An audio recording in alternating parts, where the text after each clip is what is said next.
America ఉపాధ్యక్షుడు JD Vance భారత్కు వచ్చారు. ఢిల్లీలోని పాలం వైమానిక స్థావరంలో వాన్స్ కుటుంబ సమేతంగా దిగారు. ప్రత్యక్ష ప్రసారం ద్వారా చూద్దాం.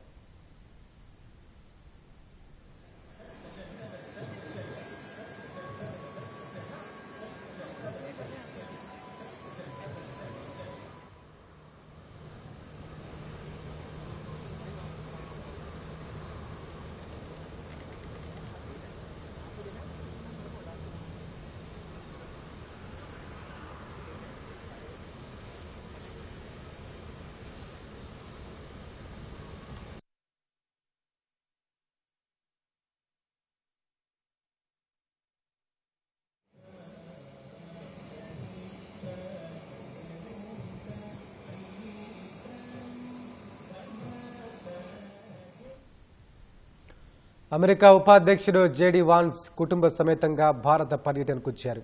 ఢిల్లీలోని పాలం వైమానిక స్థావరంలో దిగిన వాన్స్కు కేంద్ర మంత్రి అశ్విని వైష్ణవ్ స్వాగతం పలికారు. ఈ క్రమంలో పలువురు కళాకారులు నృత్య ప్రదర్శన చేశారు. ఇవాల్టి నుంచి ఈ నెల 24 వరకు జేడీ వాన్స్ దేశంలోని పలు చారిత్రక ప్రదేశాలను సందర్శించనున్నారు. తొలుత ఢిల్లీలోని స్వామినారాయణ్ అక్షరధామ్ ఆలయాన్ని సందర్శిస్తారు. అనంతరం చేనేత ఉత్పత్తులను విక్రయించే దుకాణాల సముదాయాన్ని సందర్శిస్తారని సంబంధిత వర్గాలు తెలిపాయి.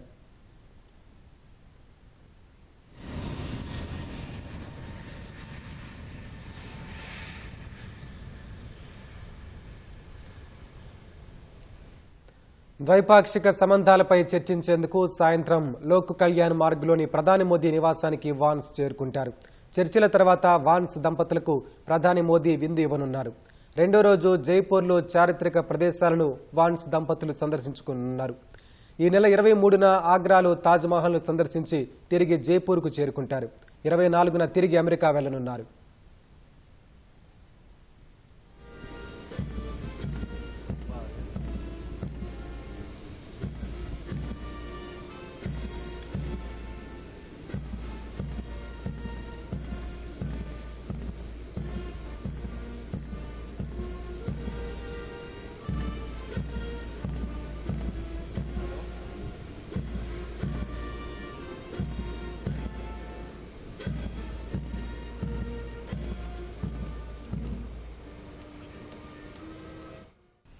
అమెరికాలో విదేశీ విద్యార్థుల వీసాల రద్దు, ద్వైపాక్షిక వాణిజ్య ఒప్పందంపై చర్చలు జరుగుతున్న వేళ వాన్స్ భారత పర్యటనకు రావడంతో ఈ రెండు అంశాలను ఆయనతో జరిగే చర్చల్లో ప్రస్తావించే అవకాశం ఉంది. ముఖ్యంగా భారత విద్యార్థుల వీసాల రద్దు అంశాన్ని ప్రముఖంగా ప్రస్తావించే అవకాశం ఉంది. భారత విద్యార్థుల వీసాలను రద్దు చేస్తూ అమెరికా యంత్రాంగం తీసుకున్న నిర్ణయం తీవ్ర విమర్శలకు దారితీసింది. వీసాల రద్దు కారణంగా విద్యార్థుల భవిష్యత్తు ప్రమాదంలో పడుతుందని నిపుణులు హెచ్చరిస్తున్నారు. మరోవైపు వాన్స్ పర్యటన నేపథ్యంలో ఢిల్లీలో భద్రతను కట్టుదిట్టం చేశారు.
అమెరికా ఉపాధ్యక్షుడు జేడీ వాన్స్ కుటుంబ సమేతంగా భారత పర్యటనకు వచ్చారు. ఢిల్లీలోని పాలం వైమానిక స్థావరంలో దిగిన వాన్స్కు కేంద్ర మంత్రి అశ్విని వైష్ణవ్ స్వాగతం పలికారు. ఈ క్రమంలో పలువురు కళాకారులు నృత్య ప్రదర్శన చేశారు. ఇవాల్టి నుంచి ఈ నెల 24 వరకు జేడీ వాన్స్ దేశంలోని పలు చారిత్రక ప్రదేశాలను సందర్శించనున్నారు. తొలుత ఢిల్లీలోని స్వామినారాయణ అక్షరధామాలయాన్ని సందర్శిస్తారు. అనంతరం చేనేత ఉత్పత్తులను విక్రయించే దుకాణాల సముదాయాన్ని సందర్శిస్తారని సంబంధిత వర్గాలు తెలిపాయి. ద్వైపాక్షిక సంబంధాలపై చర్చించేందుకు సాయంత్రం లోక్ కళ్యాణ్ మార్గ్లోని ప్రధాని మోదీ నివాసానికి వాన్స్ చేరుకుంటారు. చర్చల తర్వాత వాన్స్ దంపతులకు ప్రధాని మోదీ విందు ఇవ్వనున్నారు. రెండో రోజు జైపూర్లో చారిత్రక ప్రదేశాలను వాన్స్ దంపతులు సందర్శించనున్నారు. ఈ నెల 23న ఆగ్రాలో తాజ్మహల్ను సందర్శించి తిరిగి జైపూర్కు చేరుకుంటారు. 24న తిరిగి అమెరికా వెళ్లనున్నారు.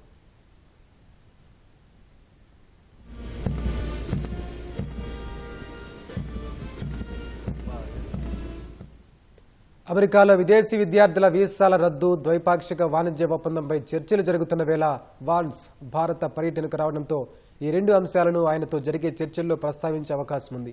ముఖ్యంగా భారత విద్యార్థుల వీసాల రద్దు అంశాన్ని ప్రముఖంగా ప్రస్తావించే అవకాశం ఉంది. భారత విద్యార్థుల వీసాలను రద్దు చేస్తూ అమెరికా యంత్రాంగం తీసుకున్న నిర్ణయం తీవ్ర విమర్శలకు దారితీసింది. వీసాల రద్దు కారణంగా విద్యార్థుల భవిష్యత్తు ప్రమాదంలో పడుతుందని నిపుణులు హెచ్చరిస్తున్నారు. మరోవైపు వాన్స్ పర్యటన నేపథ్యంలో ఢిల్లీలో భద్రతను కట్టుదిట్టం చేశారు.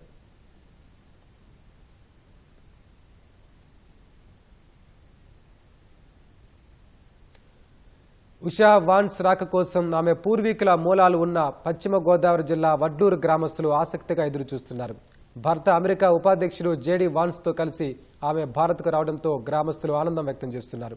తమ పూర్వీకుల గ్రామాన్ని సందర్శించాలని విజ్ఞప్తి చేస్తున్నారు. ఇందులో ప్రభుత్వం చొరవ చూపాలని కోరుతున్నారు.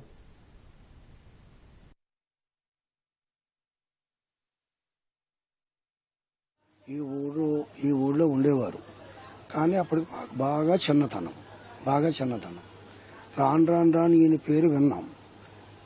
వారింటికి కూడా మేము వెళ్ళాం. వారికి ఒక పెంకింట్లో ఉండేవారు పూర్వం. తర్వాత వారు ఇక్కడి నుంచి వెళ్ళిపోయిన తర్వాత ఆ యొక్క స్థలం బాబా గారి గుడికి ఇవ్వటానికి వారు ఇస్తే దాన్ని పెనుమచ్చ చలపతిరాజు గారు బాబా గారి ఆలయం నిర్మించారు. కానీ ఈ రామశాస్త్రి గారి మనవరాలైన ఉషాబాల గారు అమెరికా ఉపాధ్యక్షుడు గారి భార్య కనుక ఈ ఇండియా వస్తున్నారని తెలిసింది. ఈనాడు పేపర్ ద్వారా మేము చూసాం. కానీ ఎలాగా ఇండియా వస్తున్నారు కదా, కానీ వడ్లూరు కూడా వస్తే బాగుంటుందని వడ్లూరు ప్రజలు బాగా కోరుకుంటున్నారు. అలాగే మన రాష్ట్ర ముఖ్యమంత్రి గారు కూడా కోరితే బాగుంటుందని వడ్లూరు గ్రామ ప్రజలు అందరూ భావిస్తున్నారు. We came to know that Usha Garu has come to Delhi today, and we expect her to come to this village to see her ancestors' temple and other lands. We eagerly wait for her arrival. It is better if she will come. We all residents of Vadluru eagerly waiting to greet her and on this occasion, good occasion. Sir, how was that?